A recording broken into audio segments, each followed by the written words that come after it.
Marcus was 35 years old, made a steady $47,000 a year as a maintenance welder, and believed in the simple math of a good life. You work hard, you love your family, and you build something that lasts. On a Tuesday in May at 2:17 p.m., that entire equation was wiped clean. The plant manager, a man with a perpetually tired face and a cheap $150 suit, gathered the third shift crew under the humming fluorescent lights of the factory floor. The air, usually thick with the smell of ozone and hot steel, felt thin and cold. He read from a single sheet of paper, his voice flat, announcing the immediate and permanent closure of the Sparrows Point fabrication facility. The company had been sold. The new owners were moving all operations overseas. Their jobs were gone, effective immediately. The silence that followed was heavier than any piece of machinery on the floor. It was a silence filled with the sudden, terrifying calculus of mortgages, car payments, and grocery bills. Marcus felt the air leave his lungs. 22 years he'd been in this trade, 15 at this plant. He looked at his hands, calloused and sure, the hands that could join two pieces of steel into an unbreakable bond. They suddenly felt useless. The drive home to his small Dundalk row house was a blur of brick facades and the glint of the afternoon sun off the Patapsco River. He rehearsed the words he would say to his wife, Denise. "It'll be okay. I'll find something else. We have some savings." He'd been putting money aside, a few $100s every month for a down payment on a bigger house, one with a real yard, for their 5-year-old daughter, Nyla. He had no idea how wrong he was. He pulled his 2012 Toyota Camry, with 187,000 miles onto their street, and saw them immediately. Two large Samsonite suitcases, a matching $300 set he'd bought her for their 5th anniversary, were sitting on the narrow concrete porch. Next to them were 3 cardboard boxes, taped shut. His heart, which had been a cold, heavy stone in his chest, began to pound with a sick, frantic rhythm. Denise was standing in the doorway, her arms crossed. She was wearing a crisp, white $250 Calvin Klein blouse and dark jeans that looked new. Her hair, usually a cloud of soft, natural coils, was straightened into a severe, sleek sheet that fell past her shoulders, a silk press that must have cost at least $100. She looked like she was leaving for a business trip, not for good. "What's this?" Marcus asked, his voice rough. "I can't do this anymore, Marcus," she said. Her tone wasn't angry or sad. It was chillingly practical, as if she were discussing a change in utility providers. "I heard about the plant. My cousin works in HR. She called me an hour ago." He stared at her, then at the bags. The speed of it was dizzying. He had only known for 90 minutes. She had already packed. "You heard? And this is your answer? To pack bags?" "My answer is that I am not going to drown with a man who can't provide," she said, the words sharp and clean as a shard of glass. "I told you for years that job was a dead end. I told you we needed more, a real plan." "I had a plan. We were saving," he protested, gesturing vaguely toward the house, the life inside it. "Saving what? Pennies? Marcus, look at this place." She waved a dismissive hand at their home, the modest row house that cost them $1,400 a month. "I want a life, for me and for Nyla, a real one, in a place like Roland Park, not here." The name of the neighborhood hung in the air between them. Roland Park, with its sprawling $700,000 colonials and manicured lawns, was a world away from their reality. It was a fantasy she browsed on Zillow, a symbol of everything he wasn't. "So you're just leaving? You're taking Nyla?" "Nyla is staying with my mother for the week," It's better if she doesn't see all this. A car, a late-model white BMW 3 Series he didn't recognize, pulled up to the curb. It was worth at least $43,000. The window rolled down and he saw her friend, Keisha. Denise didn't look back. She walked to the suitcases, her expensive heels clicking on the pavement. I'm not going down with a sinking ship, Marcus. I filed for divorce this morning. My lawyer will be in touch. He stood there, motionless on the sidewalk, as they loaded his life in pieces into the trunk of a stranger's car. He watched the BMW pull away, its red taillights disappearing around the corner. The front door of his house was still open. The silence from inside was absolute. At 3:42 p.m. on a Tuesday, Marcus learned that losing your job wasn't the worst thing that could happen. The worst thing was discovering that the person you built your life with had already valued it, appraised it, and decided it wasn't worth enough to save. He was 35 years old and had nothing. It's a strange thing what a man will do for love and what he will accept in its name. For years, Marcus had operated under the assumption that his love for Denise and hers for him was the foundation of their lives. He showed his love not in grand pronouncements, but in the steady rhythm of his days. It was in the lunches he packed for her every morning at 5:30 a.m. before he left for the plant. A turkey sandwich on wheat, an apple, and a small bag of pretzels, a routine that cost about $35 a week. It was in the way he'd spent a whole weekend, and $200 in parts from Home Depot, replacing the leaky faucet in their bathroom sink himself because she'd complained about the dripping sound, while she spent that same Saturday at the mall with her friends. Their home was a gallery of these small acts of service. The bookshelves he built in the living room, sturdy and level, from $80 worth of pine. The small vegetable garden he tilled in their tiny backyard patch, producing tomatoes and peppers that shaved $20 a week off their grocery bill in the summer. He was a builder. It was what he knew. He believed that love was a structure you maintained, patched, and reinforced over time. He had no idea Denise saw it as a property to be flipped. The facade of their domestic normalcy had been cracking for a long time, but he'd been too busy reinforcing the joists to notice. The arguments were always about money, but not about the lack of it for necessities.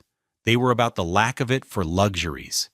He remembered the argument 6 months before the layoff, about a purse, not just any purse, a $1,200 Louis Vuitton Speedy she'd seen a lifestyle blogger post on Instagram. "Everyone has one, Marcus," she'd said, showing him the picture on her phone. They were in their small kitchen, the linoleum slightly worn near the stove. He was paying bills at their small, $150 IKEA dining table. "Everyone who?" he'd asked, genuinely confused. "Nobody we know has a $1,200 purse." "The people I want to know do," she'd retorted, her voice sharp with a familiar edge of contempt. "People with ambition, people who live in Roland Park or Guilford.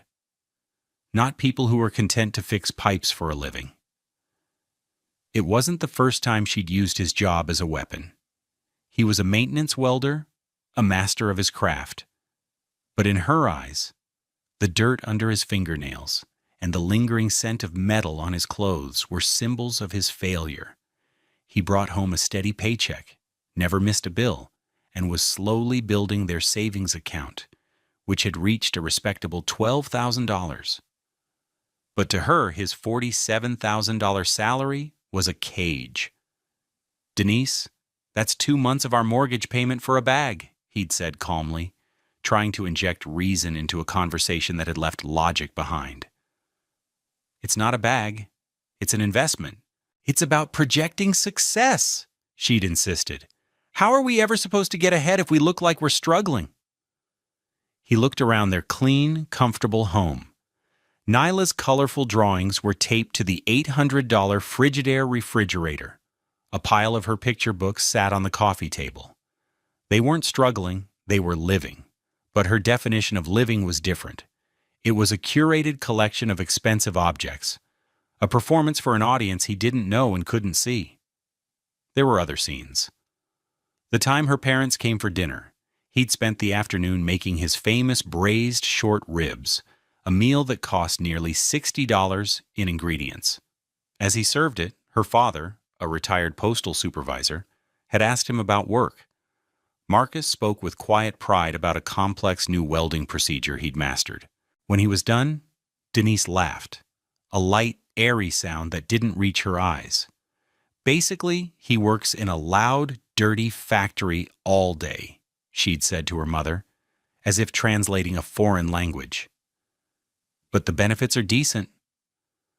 The comment hung in the air, coating his accomplishment with a thin film of shame. He saw her ambition in the magazines she left open on the coffee table, Architectural Digest and Town and Country, their glossy pages showcasing sprawling homes with price tags that looked like phone numbers. He saw it in the way she'd look at his hands after he'd spent a Saturday working on the car. "Go wash up, Marcus. You've got grease everywhere." There was no appreciation for the $400 he'd just saved them on a brake job, only distaste for the evidence of the work itself. She lived in a world of appearances, while he lived in a world of substance. He believed in the strength of a perfect weld, hidden inside a pipe, doing its job silently for 50 years. She believed in the shine of a brand name, displayed prominently on a purse. He thought they were building a life together. He was wrong.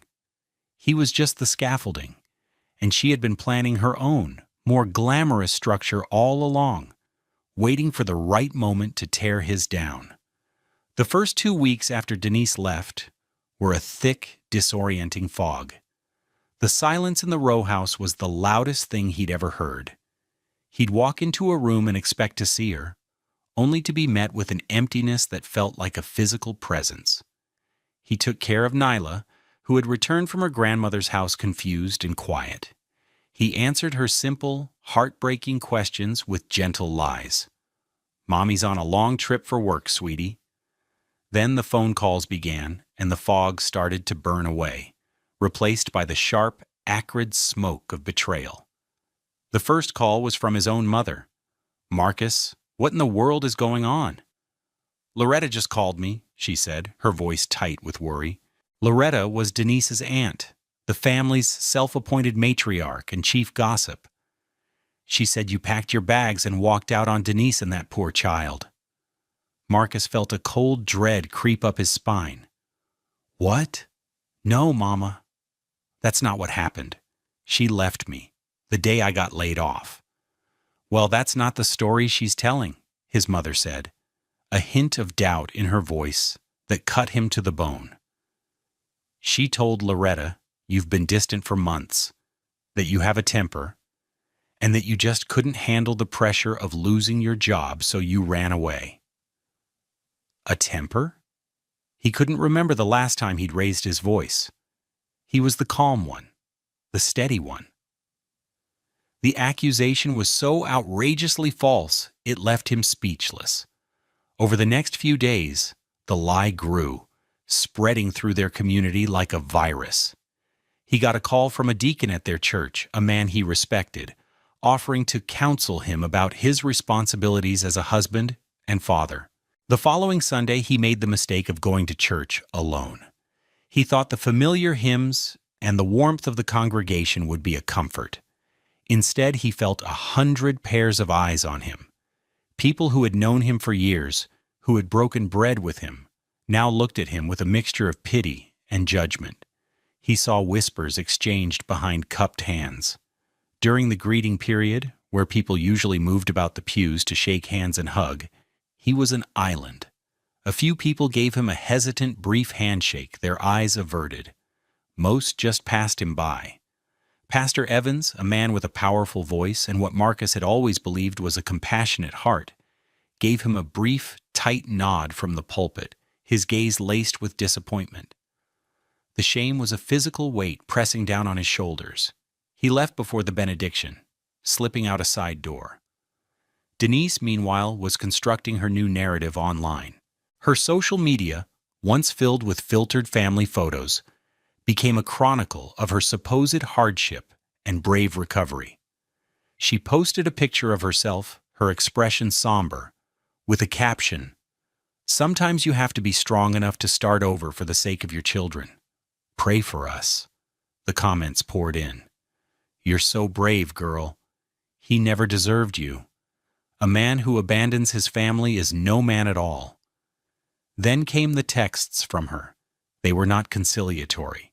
They were demands, laced with condescension. "I need to get the rest of my things. I'll come by on Saturday. Make sure you're not there. It would be too upsetting for me." "Nyla needs new shoes. They're Stride Right, $65. I'll send you my Cash App. Don't be late with it. I'm looking at a new place. I've put in an offer. It's important for Nyla to have stability, something you obviously can't provide right now."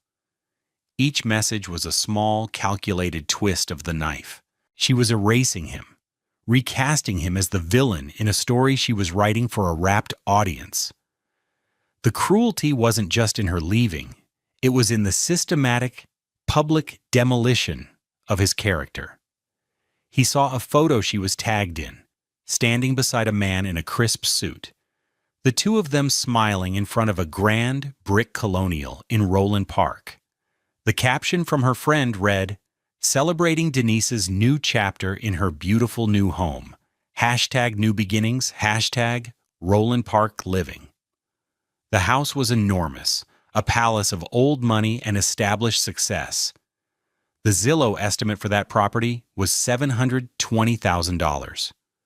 The rage, when it finally came, was a cold, quiet thing. It wasn't the explosive temper she'd invented for him. It was a slow-burning, high-intensity flame, the kind he used to cut through 3-inch steel plate. He sat in his silent house, the stack of unpaid bills on the table, and understood. She hadn't just left him. She was trying to annihilate him. She was salting the earth so nothing could ever grow again, but she had made a critical mistake. She thought the ground she was salting was barren. She had forgotten that Marcus, above all else, was a builder. And he was about to start laying a new foundation, one built not on love, but on cold, hard, irrefutable truth. What she didn't know was that the company she thought had sunk him was about to hand him the very tool he needed to expose her.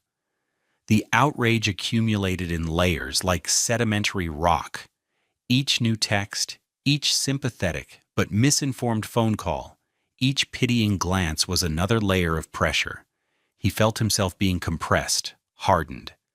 He started screening his calls, letting the well-meaning but misguided advice from family and friends go to voicemail. He stopped checking Denise's social media. It was poison, and he needed to clear his head. He focused on Nyla, on their new quiet routine. He made her pancakes in the morning, shaped like dinosaurs. He read her stories at night, his voice a low rumble in the stillness of her room. Her presence was his only anchor in a sea of lies. One afternoon, about a month after the layoff, Nyla was sitting at the kitchen table, drawing with her box of 64 Crayola crayons. She was a meticulous artist, her small brow furrowed in concentration. Her beautiful, deep brown skin was luminous in the afternoon light filtering through the window, and her hair, which he had carefully braided into 4 neat plaits with colorful beads on the ends, clicked softly when she moved her head. "Daddy, can you come see?" she asked. He walked over and looked down at the drawing. It was their family. A small figure with a bright pink dress, her. A taller figure with a blue dress and straight black hair, Denise. And a large figure in a green shirt holding her hand. That was him. She had chosen a deep, rich brown crayon for his skin, and for hers. "This is our family," she said, pointing with a small finger.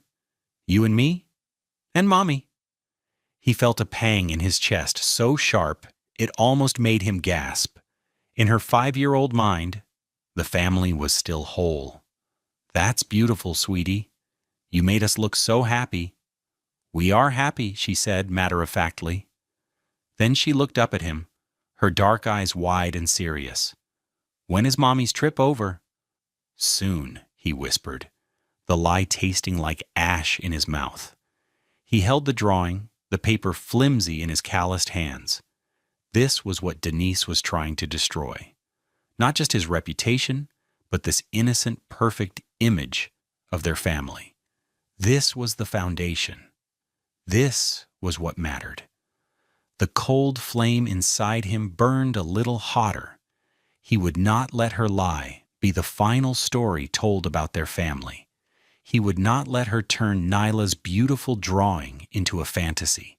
He would fight for the truth, not with anger and shouting, but with patience and precision. It arrived on a Thursday afternoon, 6 weeks after Denise had driven away. It was a plain manila envelope, deceptively light. The return address was the corporate headquarters of his former employer, a name that now felt like it belonged to another man's life. He assumed it was just more useless paperwork, some final COBRA notification or a 401k statement. He tossed it onto the pile of mail on the kitchen table and went to start dinner for Nyla. Later that night, after Nyla was asleep, he finally sat down to sort through the mail. He opened the bills first, his stomach tightening at each one. Then he picked up the manila envelope. He ripped it open with his thumb. Inside was not a form letter, but a single sheet of paper, attached to a photocopy of a check. The letter was brief and formal. "Dear Mr. Walker, per our records, this letter serves as confirmation of the final disbursement of your severance package. Enclosed, you will find a copy of the cleared check for your records. We wish you the best in your future endeavors." He glanced at the letter, then his eyes fell to the photocopy below it. It was a cashier's check from the company, made out to Marcus Walker. The amount, printed in neat block letters, made his breath catch in his throat. $38,214.56. It was the severance, the full package, calculated from his 15 years of service. A sum of money that could have been a lifeline. It could have paid their mortgage for 2 years. It could have been the foundation for a new start. He stared at it, a wave of relief so profound it almost buckled him. They hadn't forgotten him. It was real. Then he saw the back of the check, the endorsement. His name, Marcus Walker, was scrawled in a looping feminine cursive that was nothing like his own blocky signature. It was a handwriting he knew as well as his own. He had seen it on 1,000 birthday cards, on grocery lists, on the marriage license that was now a worthless piece of paper. It was Denise's handwriting. His blood ran cold. He felt a strange buzzing sensation in his ears. He looked closer. Below the signature was the stamp from the bank where it had been deposited. PNC Bank, Branch 271. Towson, Maryland. He had never been to Towson in his life. He did his banking at a small credit union branch 2 blocks from their house in Dundalk. Denise, however, had opened an account at that exact PNC branch a year ago because it was near a high-end mall she liked to visit. He stood up from the table, his chair scraping loudly against the linoleum.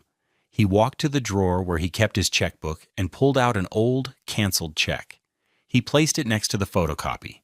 His signature was short, angular, utilitarian. Hers was flowing, ostentatious, each letter an announcement. There was no question.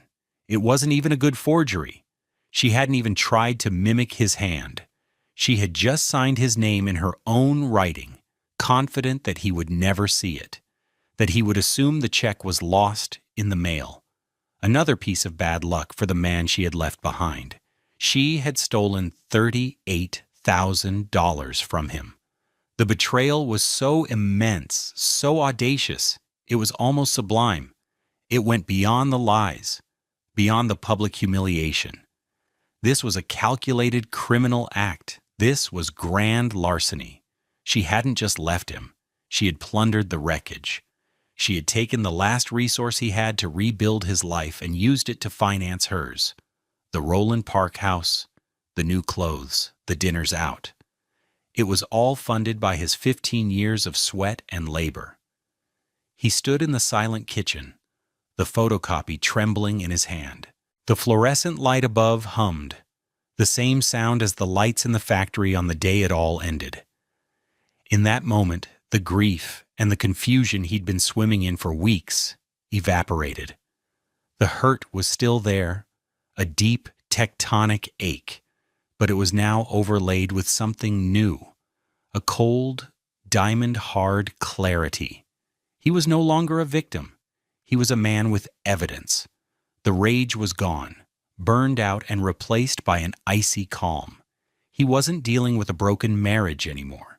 He was dealing with a crime scene, and Denise had just handed him the murder weapon, complete with her fingerprints all over it. He carefully placed the letter and the photocopy back into the manila envelope.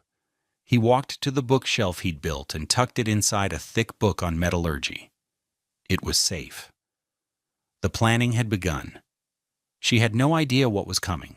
The 6 months that followed were a masterclass in strategic restraint. The old Marcus, the man who believed in open communication and honest confrontation, would have called Denise the second he saw the check, his voice thick with accusation.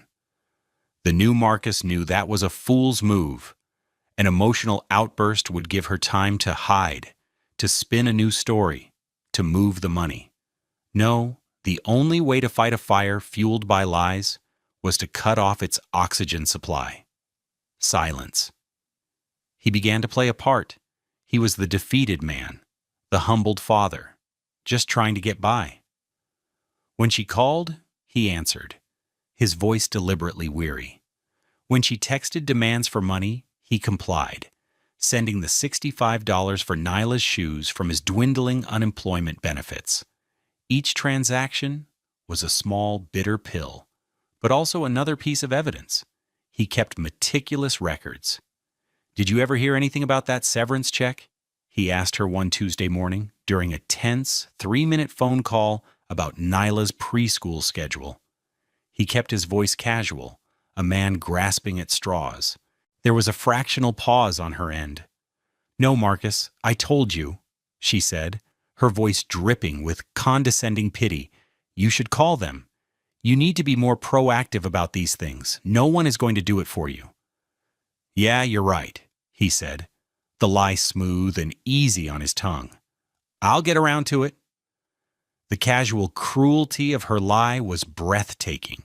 She was coaching him on how to find the money she had already stolen and spent.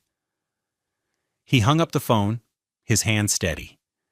He took a deep breath and wrote down the date and time of the conversation in a small black notebook he'd bought for $3 at a Rite Aid. His days fell into a grueling new rhythm. His primary focus was Nyla. He was a full-time father, and he cherished it.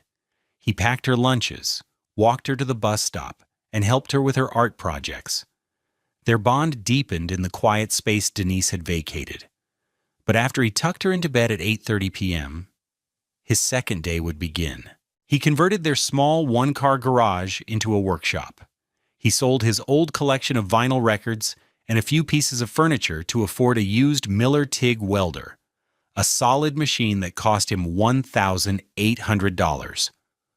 The first few weeks were spent practicing, honing his skills beyond the rough maintenance work of the plant. He worked on intricate patterns, on delicate joins, on the kind of artistic fabrication he'd only ever dreamed of doing. The garage became his sanctuary. The hiss of the argon gas, the bright, clean flash of the arc, the smell of hot metal, these were his comforts. His first job was for a neighbor down the street, an elderly woman named Mrs. Gable. Her front porch railing was rusted through. He offered to build her a new one. He spent 3 nights on it, working from 9 p.m. until 2 a.m. The result was simple but elegant, with a small, graceful twist in the steel. It was stronger and more beautiful than anything she could have bought at a big box store. She paid him $500 in cash. He didn't spend it. The next day, he put on his only clean dress shirt and drove downtown. He had an appointment with a lawyer. He'd found her online, a black woman named Avery Franklin, who specialized in family law and financial disputes. Her office was in a modest but respectable building, a far cry from the glass towers of the firms Denise had probably hired. Miss Franklin was in her 40s, with sharp, intelligent eyes and her hair in a crown of immaculate twists. She listened to his story without interruption, her expression unreadable. When he finished, he pushed the manila envelope across her desk. She took out the photocopy of the check and studied it for a long time. "Her handwriting?" she asked. "Yes," Marcus said. "And you've never used this bank branch in Towson?" "Never." She leaned back in her chair, a large leather piece that creaked softly. Her rate was $450 an hour, a fact that had made his stomach clench, but as she spoke, he knew it was worth it.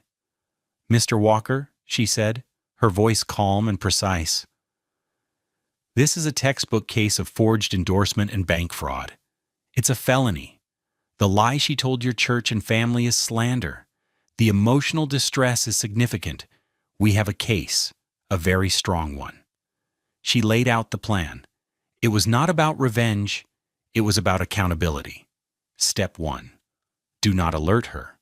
Step 2, gather all related evidence, the texts, the social media posts, his own written timeline. Step 3, he needed to build his own financial stability.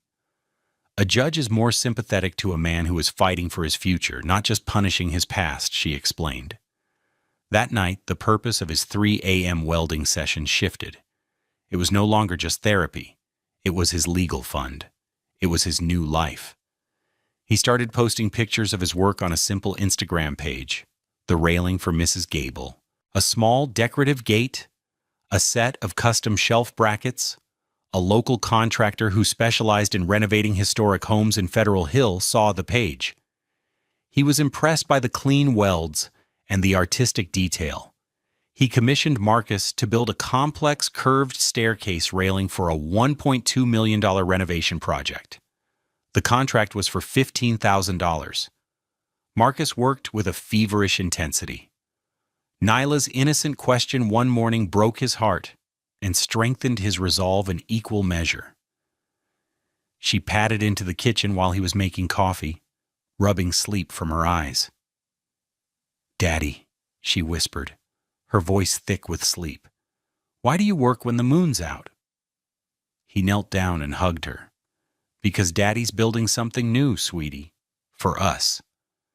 6 months passed like this, a blur of fatherhood by day and fire-breathing creation by night. He landed 2 more contractors. His garage was filled with the raw materials of his comeback: long sticks of cold-rolled steel, grinding wheels, and blueprints. His bank account, which had dwindled to almost nothing, slowly began to climb. He paid Miss Franklin's retainer. He bought a new set of tires for the Camry he was building. Silently, patiently, piece by piece. While Denise was living in a house of cards funded by theft, Marcus was forging a future out of solid steel. The lawyer's advice was the bedrock of his strategy. For 6 months, Marcus built his case as carefully as he built his railings. He compiled a 3-inch binder, a meticulously organized testament to Denise's campaign of deception. The first section contained a high-quality scan of the endorsed check and the cover letter from his former employer. The second section held printouts of every text message she had sent, each one a small, sharp jab of condescension or a demand for money. He had highlighted the conversation where she'd advised him to be more proactive about finding the money she had already stolen. The third section was a collection of screenshots from her social media and the posts of her friends. There was the photo of her in front of the $720,000 Roland Park Colonial, time-stamped just 3 weeks after she cashed his severance check. There was her post about starting over and being brave, which had garnered over 200 sympathetic comments. He printed every single one. The final section was his own sworn affidavit, a detailed timeline of events starting from the moment of the layoff, written in his clear, simple prose. It was countersigned by a notary public. The binder was a cold, heavy object, dense with facts. While the binder grew, so did his business. The $15,000 staircase railing for the Federal Hill renovation was a masterpiece. The contractor was so impressed, he put Marcus on retainer, guaranteeing him a steady stream of high-end, custom fabrication work. Word of the Dundalk welder spread through the small, tight-knit community of Baltimore restoration specialists. His work was his reputation: clean, strong, and honest. By the end of the 6th month, he had $22,000 in a business account, earned entirely through the sweat of his 3 a.m. labors. He had replaced more than half of what she had stolen, not with a windfall, but with skill and grit. He met with Avery Franklin one last time to plan the final stage. "We have 2 objectives," she said, tapping the thick binder on her desk. "First, accountability for the theft. Second, reclamation of your good name. We will achieve them simultaneously. A coordinated strike is more effective than a prolonged battle." The plan was simple and devastating. On a designated Tuesday morning, almost exactly 6 months to the day Denise had left, he would execute 2 actions. First, he would walk into the corporate headquarters of the bank and file a formal fraud affidavit. This would trigger an internal investigation that would inevitably lead to her. Second, at the same time, a courier service would deliver a package to Pastor Evans at their old church. The package would contain a letter from Miss Franklin and a curated selection of documents from the binder: the check, the timeline, and the texts. "She has built her new life on 2 pillars," Miss Franklin explained, her voice devoid of emotion: "a fraudulent financial foundation and a fraudulent social narrative. We are going to kick both pillars out from under her at the exact same moment." The night before the strike, Marcus couldn't sleep. He didn't go to the garage. He sat in the living room, the house dark and quiet, and looked at the drawing Nyla had made, which he'd framed in a simple $15 black frame from Target. The smiling brown faces drawn with the pure, uncomplicated love of a child. This was why he was doing this. Not for revenge, for justice. For the right to be the man in that picture, the strong, happy father holding his daughter's hand. On Tuesday morning, he woke up before his 2:45 a.m. alarm. He put on a new dark gray polo shirt he'd bought for $40 and a pair of clean jeans. He felt a strange sense of calm. At exactly 9 a.m., he walked through the revolving glass doors of the PNC Bank Tower downtown. The lobby was a cathedral of marble and quiet ambition. He was directed to the fraud department on the 14th floor. A kind-faced woman in her 50s listened to his story and examined his copy of the check. "This is her signature, not yours?" she asked, her expression serious. "That is correct," Marcus said.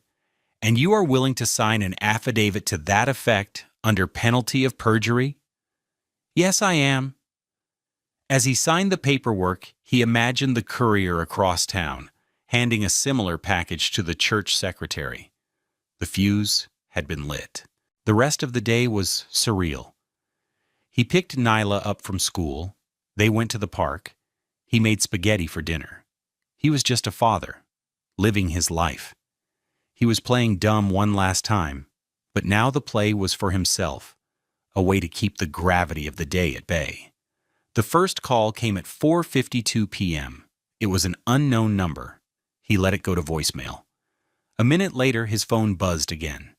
It was Denise. He ignored it. Then a text message appeared. "Marcus, call me now. It's an emergency." He felt nothing. He just continued to wash the dishes. His phone buzzed again and again.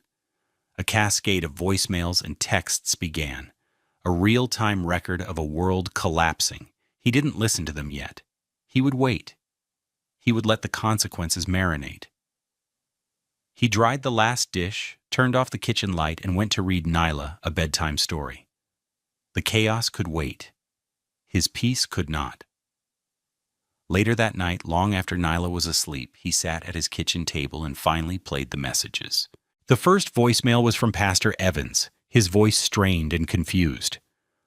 "Brother Marcus, I received a package from your attorney. I think we need to speak, urgently." Then came Denise's. He listened to them one by one, a clinical observer documenting a subject's rapid decline. Voicemail 1, 5:03 p.m. Her voice tight, annoyed. "Marcus, what is this? Pastor Evans just called me, talking about some package you sent him. What did you do? Are you trying to embarrass me? Call me back." Voicemail 2, 5:25 p.m. The annoyance escalating to anger. "I can't believe you would do this.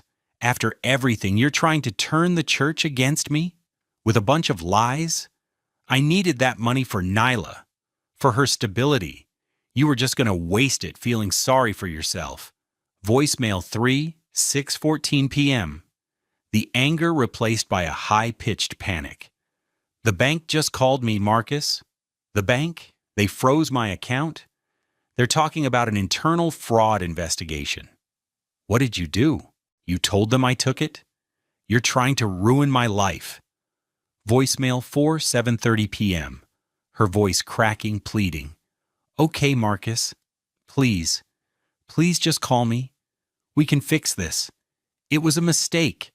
I was going to pay you back, I swear. I just needed a little time. Don't do this to me. Think about Nyla. What will this do to her?" Voicemail 5, 9:47 p.m. Open, sobbing hysteria. "My life is over. Richard just saw the email from the bank. He's kicking me out. He called me a thief, a common criminal. Marcus, they're going to press charges. I could go to jail, please. I'll do anything. I'll give it all back. Just please make it stop." He deleted the messages one by one. There was no triumph in it, only a grim, quiet finality. The fire was out. All that was left was the smoke and the reckoning. It was close to 3 a.m. when he heard a car slow down on the street outside. He was in the garage, the door open to the cool night air, sketching a design for a new project. He glanced up. It was a white BMW 3 Series. Denise. She was just sitting there, the engine idling, staring at the garage. The single, bright halogen bulb illuminated him at his workbench, surrounded by the tools of his trade, the raw steel, the finished pieces leaning against the wall. The sparks from a grinder weren't flying. It was a moment of quiet creation. He was not a man defeated. He was a man at work. He saw her face, pale, in the dashboard light. It was a face stripped of all its condescension, all its arrogance. It was the face of someone who had gambled everything on the belief that he was worthless, and had just discovered, 6 months too late, the true value of what she had thrown away. He didn't wave. He didn't glower. He simply held her gaze for a moment, then turned back to his blueprint. He had work to do. After a long minute, the BMW quietly pulled away and disappeared into the darkness. The consequences of Denise's actions cascaded with the swift, brutal logic of gravity. Her downfall was not a single event, but a series of collapses, each one a direct result of the pillars she had built her new life upon. Avery Franklin had been right. They had been kicked out from under her, and the entire structure came crashing down. The first consequence was financial. The bank's fraud investigation was swift and merciless. They had her signature, a transaction record from a branch she frequented, and Marcus's sworn affidavit. Within 48 hours, her accounts were not just frozen, but seized. The bank's legal department informed her that they would be pursuing criminal charges to recoup their federally insured losses unless she made immediate restitution for the full $38,214.56. Faced with the choice between a payment plan and a felony charge that carried prison time, she capitulated. The life of luxury she had financed with Marcus's severance was foreclosed upon in an instant. The second consequence was social and domestic. Her new partner, Richard, the finance executive who owned the $720,000 Roland Park Colonial, was a man who valued appearances and reputation above all else. The revelation that his new live-in girlfriend was embroiled in a bank fraud investigation was intolerable. The accusation of theft was bad enough. The sheer messiness of it was worse. He was a man who eliminated liabilities. As she'd cried into the phone, he had packed her things, her $2,400 Burberry dresses, and her collection of designer shoes, into the same Samsonite suitcases she had placed on Marcus's porch 6 months prior. He gave her 1 hour to have a friend pick them up. She was homeless, cast out of the very life she had betrayed Marcus to obtain. The third consequence was communal. Pastor Evans, after speaking with Marcus and reviewing the evidence, was horrified. He was a good man who had been manipulated, his trust weaponized. He called a private meeting with Denise and 2 of the church's senior elders. It was not a public shaming, but a quiet, somber accounting. Faced with the irrefutable proof, the check, the timeline, her own text messages, her narrative crumbled. There were no more lies she could tell. She was formally asked to step down from her leadership role on the church's hospitality committee. The truth, now sanctioned by the church leadership, spread through the community not as gossip, but as a sad, corrected record. The whispers that had followed Marcus were replaced by a wave of quiet support for him and a profound, disappointed silence for her. She lost her audience, and without an audience, her performance of victimhood was over. Forced to liquidate her assets, she sold the new white BMW 3 Series at a loss of nearly $8,000. She used that money to hire a low-cost attorney and put a deposit on a cramped, $1,200 a month apartment in a rundown complex near the county line. She went from a Roland Park Colonial to a 1-bedroom walk-up with stained carpets and a view of a parking lot. The court-ordered restitution plan was aggressive. She was to pay back Marcus, through the court, at a rate of $800 a month. It was a financial anchor that would weigh her down for the next 4 years. Marcus, meanwhile, felt none of the elation he might have expected. There was only a quiet, somber sense of order being restored. He had not acted out of a desire for her to suffer. He had acted out of a need for the truth to be honored. He had Miss Franklin draw up a new custody agreement. Given Denise's unstable living situation and the clear evidence of her character, he was granted primary physical custody of Nyla. Denise was given visitation rights every other weekend. He did not fight for more. He did not want to punish her. He wanted to protect his daughter. The scales, which had been so violently tipped, had finally been balanced. Her life, built on a foundation of lies and theft, had proven to be as unstable as she had imagined his to be. His life, which she had left for dead, was now being built on a foundation of solid steel, forged in the dark, quiet hours of the night. He had lost his marriage and his job, but he had reclaimed his name, secured his daughter, and discovered a strength he never knew he possessed. 1 year later, the acrid smell of ozone and hot metal was no longer confined to a cramped garage. It filled a vast 5,000-square-foot fabrication shop in South Baltimore. The space was bright, clean, and organized. Sunlight streamed through large industrial windows, illuminating the powerful machines and the raw materials of creation. Marcus, now 36, stood at a large drafting table reviewing a blueprint. He was no longer just the Dundalk welder. He was the lead fabricator and design consultant for Chesapeake Restoration and Build, one of the most respected construction firms in the state. The owner of the firm, the same contractor who had given him his first big break with the $15,000 staircase, had seen the genius in Marcus's work. He hadn't just seen a welder, he'd seen an artist, an engineer, and a problem solver. He offered Marcus a full-time salaried position at $85,000 a year, plus a 10% commission on any project that used one of his original designs. Marcus had his own team, his own budget, and the creative freedom he had only ever dreamed of. He was no longer just joining steel. He was shaping the aesthetic of the city's most beautiful spaces. His life with Nyla had found a new, happy rhythm.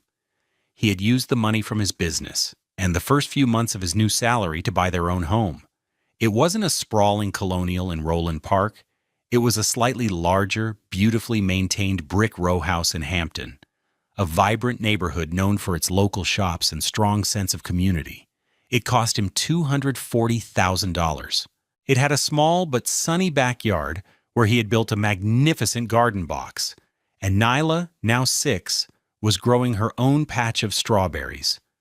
Her room was painted a bright, cheerful yellow, and her walls were covered in her own artwork. Her deep brown skin glowed as she ran through the sprinklers in the summer, her laughter echoing in their small, perfect yard. Their life was not luxurious. It was rich. The final, quiet resolution came on a Saturday afternoon. Denise was dropping Nyla off after a weekend visit. She looked different. The expensive clothes were gone, replaced by simple jeans and a t-shirt. Her hair was back to its natural coiled state. She looked tired, but the hard, brittle edge she once carried was gone. "Can I talk to you for a second?" she asked, her voice soft. Marcus nodded, stepping out onto the porch. I just wanted to say I'm sorry," she said, her eyes fixed on the ground. "For everything. For the money. For the lies. There's no excuse for what I did. I was lost and scared. I thought wealth was something you had to grab, something you had to look like you had. I destroyed everything for that idea." Marcus listened.